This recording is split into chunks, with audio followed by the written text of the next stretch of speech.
मैं धन्यवाद देना चाहूँगा उन लोगों को जिन्होंने इसे काम करने में मेरी सहायता की, सारे लोगों को।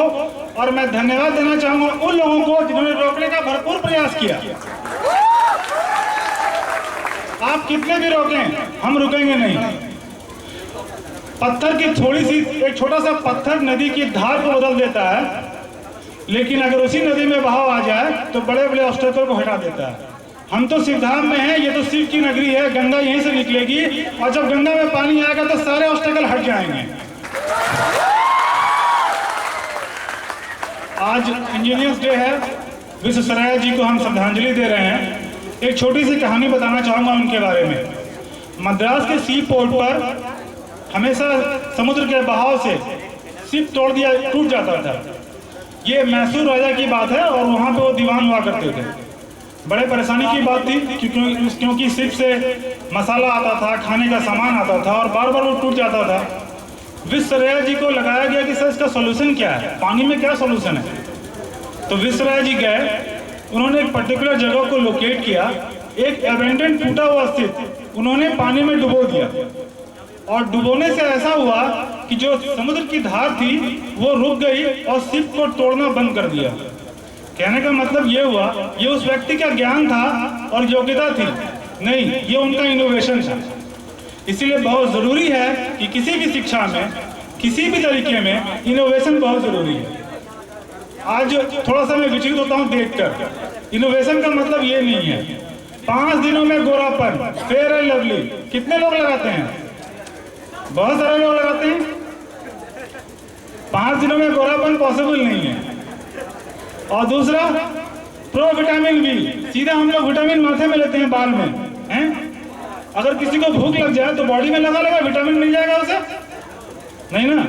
तो ये हम लोगों ने इनोवेशन नहीं निकाला, हमने इसे एक झूठी, फेक जिसे बोलते हैं आजकल बड़े जोर शोर से कहा जाता है मार्केटिंग, बट मार्केटिंग ऐसा होता नहीं है।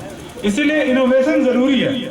साथ साथ कभी कभी मुझे बड़ा दुख होता है ये देखकर कि एक व्यक्ति की व्यक्तिगत विशेषता को हम छोटे से पेपर में तोड़ते हैं कि उसके पास ये सर्टिफिकेट है, उसके पास वो सर्टिफिकेट है, उसकी योग्यता पे नहीं देखते। ये गजब की विडंबना है कि एक इंसान जो पूरी जिंदगी मेहनत करता है, तपस्या करता है, उस व्यक्ति की विशेषता कुछ भी नहीं, लेकिन उस व्यक्ति का जो विशेषता बताने वाला ये पेपर होता है जिसे आप स्टाम्प कहते हैं। बड़ी आश्चर्य की बात है कि भगवान राम और कृष्ण की कोई सर्टिफिकेट नहीं थी, अदरवाइज हर आदमी सर्टिफिकेट निकाल लेता और बोलता मैं राम हूं, मैं कृष्ण हूं, मेरी पूजा करो। तो आप लोगों को यह बताना चाहूंगा कि जो भी पढ़ाई पढ़ रहे हैं, चाहे वो इंजीनियरिंग हो, डॉक्टर हो, तो आप उसमें इनोवेशन जरूर रखें, क्योंकि अगर वो इनोवेशन नहीं होगा तो शिक्षा का कोई मतलब नहीं है, आप उससे कुछ हासिल नहीं कर सकते। दूसरा एक एग्जाम्पल मैं देना चाहूंगा, ये मेरे बाबा की बात है। ये चंदन डैम बन रहा था, तो KN राव हुआ करते थे वाटर हार्वेस्टिंग के chairman all over India level के। तो उनके साथ सब लोग गए थे, मेरे बाबा भी गए हुए थे। तो सबने देखा वो चंदन डैम के नीचे पानी स्पिल करता है, उसे डायनामाइट से उड़ाया जा रहा था। तो मेरे बाबा ने पूछा ये क्यों उड़ा रहे हैं? तो बोला इसमें हमें ना सीमेंट के ढाल के प्लेन करनी है। तो मेरे बाबा ने कहा क्या कोई सीमेंट का कंक्रीट इस पत्थर से मजबूत हो सकता है जो आप इसमें करोड़ों रुपए खर्च कर रहे हैं? ये बात मुझे समझ में आ गई कि हम कोई कंक्रीट ढाल नहीं सकते, उस पत्थर से मजबूत नहीं हो सकता। उस जमाने में भी उनके करोड़ों रुपए बच गए, पर वो व्यक्ति नौकरी नहीं कर सकता क्योंकि उसके पास वो सर्टिफिकेट नहीं है, बट उसके रिकमेंडेशन से बहुत लोगों की नौकरी मिल गई। ये तो गजब का कहानी है। तो हमारी शिक्षा नीति में थोड़ी सी बदलाव होनी चाहिए।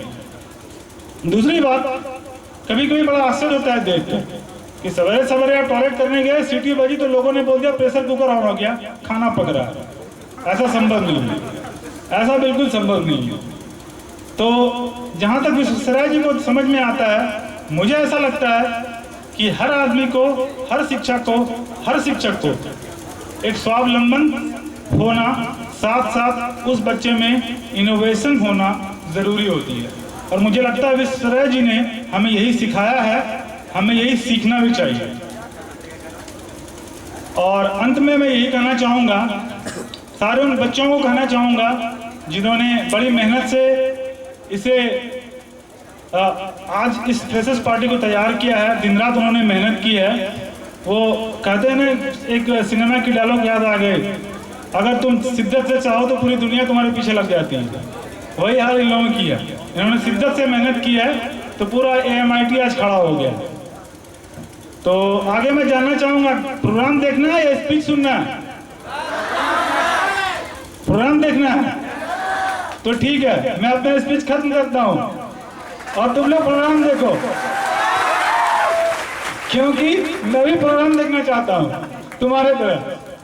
ठीक है, आई थिंक साथ में से अपना स्पीच खत्म करता हूं और आशा करता हूं आने वाले प्रोग्राम तुम लोगों को काफ़ी इंटरटेन करेंगे। और जो मुझे इस बात की खुशी है कि मैंने अपने जो स्टूडेंट के ऊपर जो भरोसा मेरा था उन्होंने टूटने नहीं दिया। Hats off to guys, very good, well done. आगे फरवरी मार्च का टारगेट है, याद रखना।